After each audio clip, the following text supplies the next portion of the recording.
तो हेलो दोस्तों, आप सभी का स्वागत है हमारे YouTube चैनल इंडिया स्टडी में। अभी अभी बहुत ही बड़ा न्यूज आ रहा है कि भारत सरकार के द्वारा कई आपराधिक कानूनों में बदलाव किए गए हैं, जो कि पहले अंग्रेजों के जमाने के थे। उसमें कुछ बदलाव किया गया है। तो आइए उस बदलाव को हम समझते हैं। और आप किसी भी परीक्षा के लिए तैयारी कर रहे हैं, यानी गवर्नमेंट जॉब के लिए तैयारी कर रहे हैं, तो वहाँ पे ये क्वेश्चन 100% है कि पूछेगा ही पूछेगा।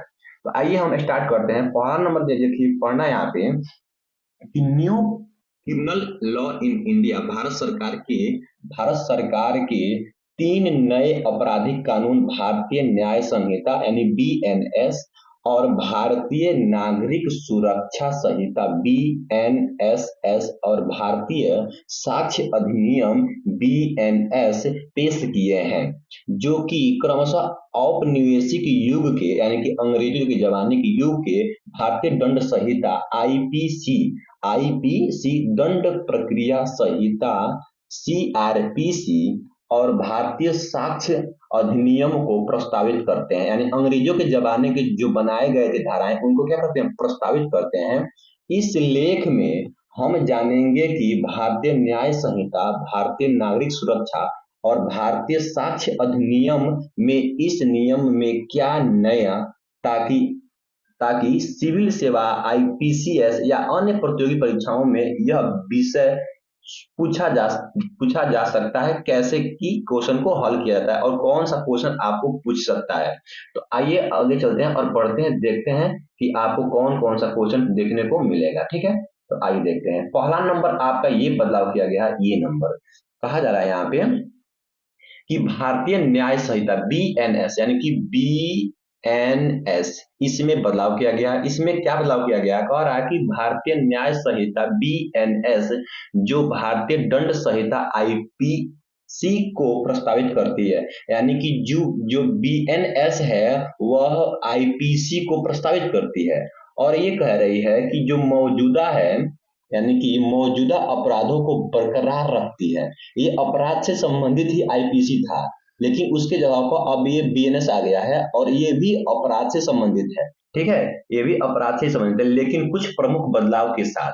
यहाँ पे कुछ बदलाव किए गए हैं। बदलाव ये है, यहाँ पे देखते हैं। बदलाव आपका ये है कि यह धाराओं की संख्या को आईपीसी के 511 से घटाकर, यानी कि जो आईपीसी में 511 था धारा, वो उसको घटा करके बीएनएस में अब 358 कर देती है। ठीक है, तो यही आपका बदलाव किया गया है कि जो आईपीसी में जो धारा है 511 थी, उसको अब बीएनएस में 358 कर दिया गया है। ऐसा में आगे देखते हैं। कह रहा है कि राजद्रोह अब अपराध नहीं है। देखिए यहाँ पे साफ तौर पे कहा है कि राजद्रोह अब अपराध नहीं है, लेकिन भारत की प्रभुता, एकता एवं अखंडता को खतरा पहुंचाने वाले कार्यों के लिए एक नया अपराध है।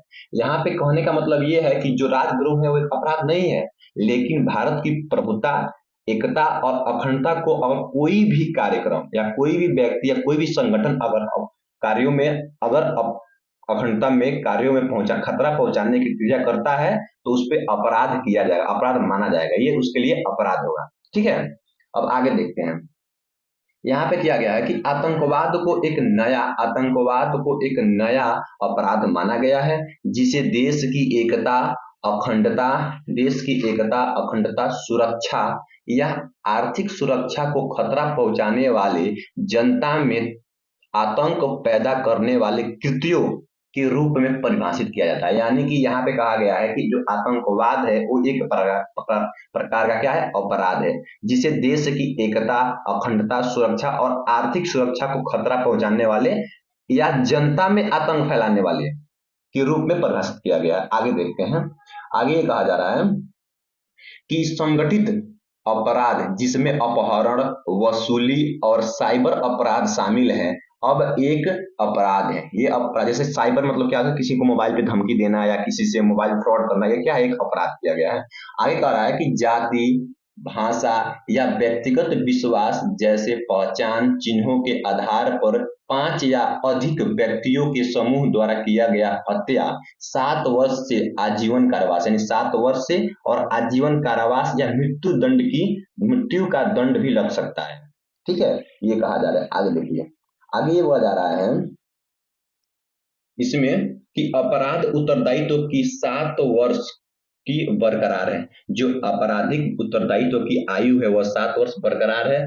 जो आरोपी की परिपक्वता के आधार पर 12 वर्ष तक बढ़ाया जा सकता है, यानी कि आरोपी के परिपक्वता के आधार पर उसको 12 वर्ष तक बढ़ाया जा सकता है। ठीक है, आगे देखते हैं। आगे इसमें अब दूसरा नंबर आ गया आपका कि भारतीय नागरिक सुरक्षा संहिता।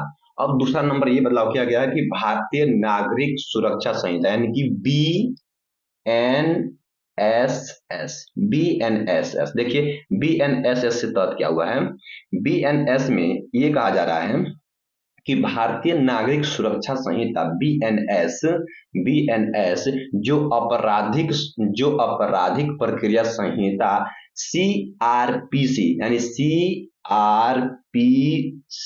सीआरपीसी को प्रस्तावित करती है। यानी कि जो बीएनएस है ना वो सीआरपीसी को क्या करती है, प्रस्तावित करती है। यानी कि सीआरपीसी की जगह पे क्या हो गया है, भारतीय नागरिक सुरक्षा संहिता हो गया है। ठीक है, अब इसके आगे देखिए इसमें क्या क्या कहा गया है। इसमें ये बात कहा गया है कि इसमें 531 धाराएं, जो 531 धाराएं हैं, जबकि सीआरपीसी में 484 थी। यानी कि जो सीआरपीसी में 484 नंबर धारा था वो अब इसमें 531 नंबर का धारा हो गया। यानी कि इसके जगह पे यहाँ पे 531 हो गया है।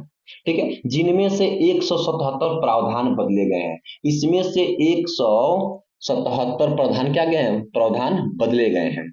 इसमें 44 नए प्रावधान और स्पष्टीकरण जोड़े गए हैं, जिनमें 35 धाराएं के लिए समय सीमा और 35 स्थानों पर ऑडियो वीडियो प्रावधान शामिल है। ठीक है, अगला देखते हैं। अगला इसमें किया गया है कि new criminal law in India, ये किया गया है। यानी भारतीय साक्ष्य अधिनियम BSA ये किया गया है। अब आगे देखते हैं इसमें क्या हुआ है। आगे ये कहा जा रहा है इसमें पहला नंबर कि भारतीय साक्ष्य अधिनियम BNS जो भारतीय साक्ष्य अधिनियम को प्रस्तावित करती है।